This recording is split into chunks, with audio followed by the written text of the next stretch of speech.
एक भूला हुआ शहर कहीं दूर बसा हुआ था। वो घने काले फॉरेस्ट के बीच छुपा हुआ, और दूसरी तरफ थी सुनसान बंजर हिल्स।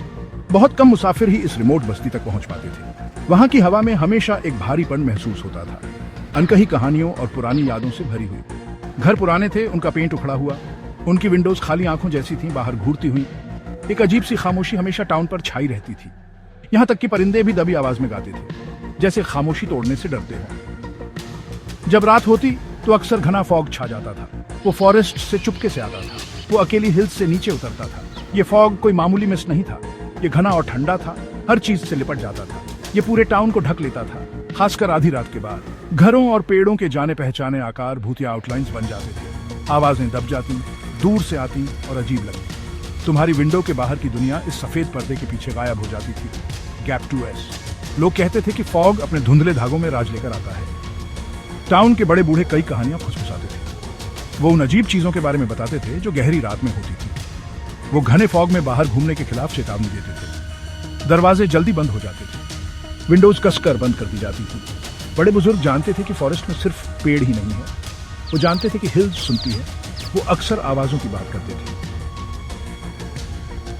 अजीब आवाजें जो सिर्फ तभी सुनाई देती थीं जब फॉग सबसे घना होता था। हवा में एक भूतिया एहसास।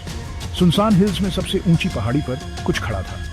वो एक पुराना जंग लगा हुआ रेडियो टावर था। ज्यादातर दिन वो पेड़ों या मिस्ट में छिपा रहता था। बस कभी कभी जब हवा थोड़ी साफ होती तो उसका ढांचा दिखाई देता था। वो आसमान की तरफ एक भूली हुई उंगली की तरह इशारा करता था। किसी को ठीक से याद नहीं था कि वो कब बना था या किसने उसे बनाया था। फिर भी ऐसा लगता था कि वो टाउन पर नजर रखता है। वो एक खामोश इंतजार करता हुआ पहरेदार था जो रात के एक रहस्य की चाबी थामे हुए था। उस पुराने टावर से कभी कभी एक अजीब सिग्नल आता था। वो एक रेडियो स्टेशन था, WZRD 103.3 FM, लेकिन वो दूसरे स्टेशंस की तरह ब्रॉडकास्ट नहीं करता था। वो सिर्फ आधी रात के बाद ही शुरू होता था, और सिर्फ तब जब फॉग शहर पर एक भारी कफन की तरह छाया होता था। उसका सिग्नल कमजोर था, अक्सर स्टैटिक में खो जाता था। उसे ढूंढना किसी भूत का पीछा करने जैसा था। कुछ कहते थे कि स्टेशन असल में था ही नहीं। वो कहते थे कि ये बस हवा का धोखा है, लेकिन दूसरे जानते थे, उन्होंने उसे सुना था। इस रहस्यमयी स्टेशन के होस्ट को सिर्फ डीजे मौत के नाम से जाना जाता था। उसकी आवाज गहरी थी, वो अजीब तरह से गूंजती थी, जैसे किसी बड़े खाली हॉल से ब्रॉडकास्ट हो रही हो, या शायद किसी दूसरे जमाने से। किसी ने कभी डीजे मौत को देखा नहीं था। वो रात में सिर्फ एक आवाज था, एक बिना शरीर की मौजूदगी जो कर्कश एयरवेव्स के जरिए बोलती थी।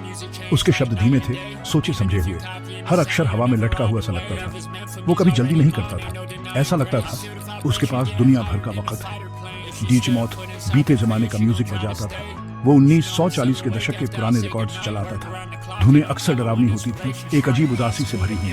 कभी कभी वो अपबीट होती थी, लेकिन तब भी उनमें कुछ खोई हुई चीज की गूंज होती थी। ये धुनें फॉग में तैरती थी, वो बंद घरों में रिस जाती थी।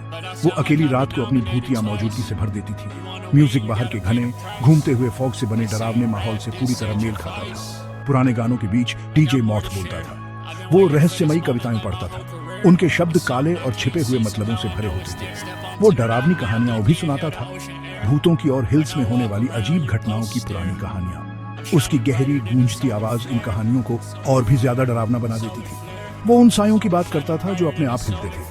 वो अंधेरे में होने वाली फुसफुसाहटों के बारे में फुसफुसाता था। सुनने वालों को अपने गर्म बिस्तरों में भी ठंड सी लगती थी। कहानियां बहुत असली लगती थी।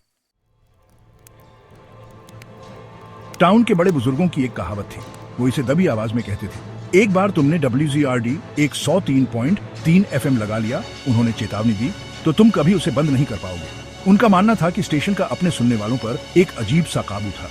ये सिर्फ कुछ ऐसा नहीं था जिसे तुम सुनते थे, ये तुम्हें वापस सुनता था। जवान लोग अक्सर इस पर हंसते थे। वो इसे बूढ़ी औरतों की कहानी कहते थे, लेकिन बड़े बुजुर्ग जानते थे, उन्होंने चीजें देखी थी। वो जानते थे कि रेडियो सिर्फ एंटरटेनमेंट के लिए नहीं था। एक रात आदित्य नाम का एक जवान कॉलेज स्टूडेंट टाउन में था।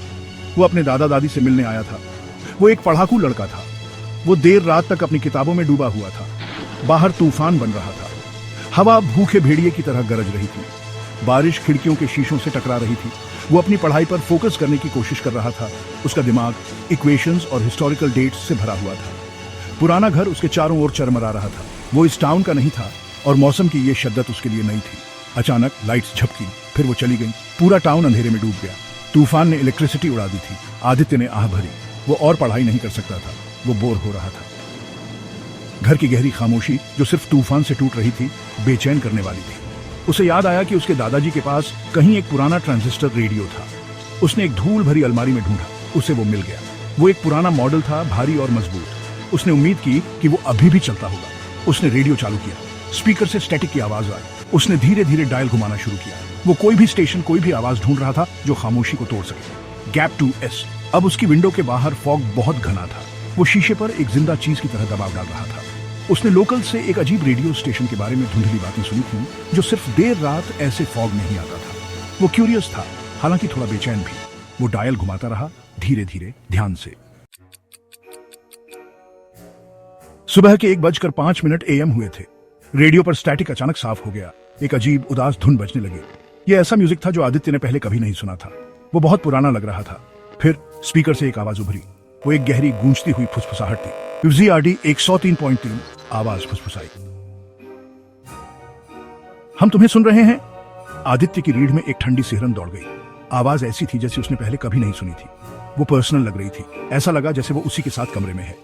अगली सुबह तूफान गुजर चुका था। सूरज बची हुई मिस्ट से झांकने की कोशिश कर रहा था। आदित्य के दादा दादी ने उसे ब्रेकफास्ट के लिए आवाज दी।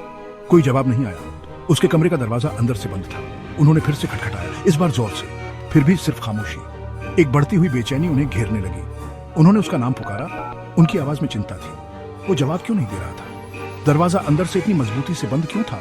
आखिरकार उन्होंने दरवाजा जबरदस्ती खोल दिया। कमरा खाली था। आदित्य जा चुका था। उसकी किताबें अभी भी टेबल पर थी। उसका बिस्तर करीने से लगा हुआ था। छुआ तक नहीं गया था। किसी संघर्ष का कोई निशान नहीं था। कोई सुराग नहीं कि वो बंद कमरे से कैसे निकला होगा। विंडो बंद थी और कुंडी लगी हुई थी। ऐसा था जैसे वो बस हवा में गायब हो गया हो। उसके दादा दादी अविश्वास और बढ़ते डर से चारों ओर देखने लगे। वो कहां जा सकता था? सिर्फ एक चीज अपनी जगह पर नहीं थी। पुराना ट्रांजिस्टर रेडियो बिस्तर के पास वाली टेबल पर रखा था। वो अभी भी चालू था और उसके स्पीकर से वही गहरी गूंजती आवाज फुसफुसा रही थी।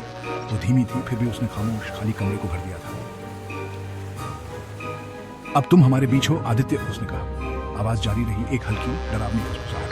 WZRD 103.3 FM के रहस्य ने एक और सुनने वाले को अपना शिकार बना लिया था और बाहर का फॉग धीरे धीरे फिर से घूमने लगा, जैसे इंतजार कर रहा हो।